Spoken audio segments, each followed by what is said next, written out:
Alright, so guys, my first car here. Just thought of showing it to you. It's a nice Toyota Salora car.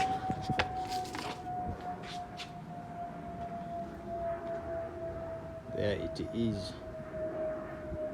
Unfortunately, I have a ding, and I'm going to show you how to repair the dings on your car. I can't find my car keys. They must be somewhere.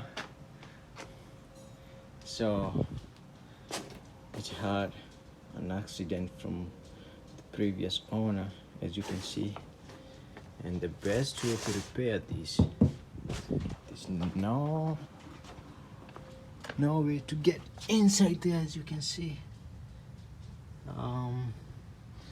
So I open up inside there, and I'm trying to push it like so, and I'll show you once everything is done.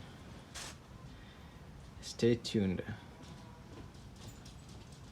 I'll also do some painting work on it. As you can see, the side mirrors are gone, but this is going to be a good journey, and it's a DIY. I'm not a mechanic. I'm a finance and accounting student. So just wait for the updates. It's a nice car. All right, bye now.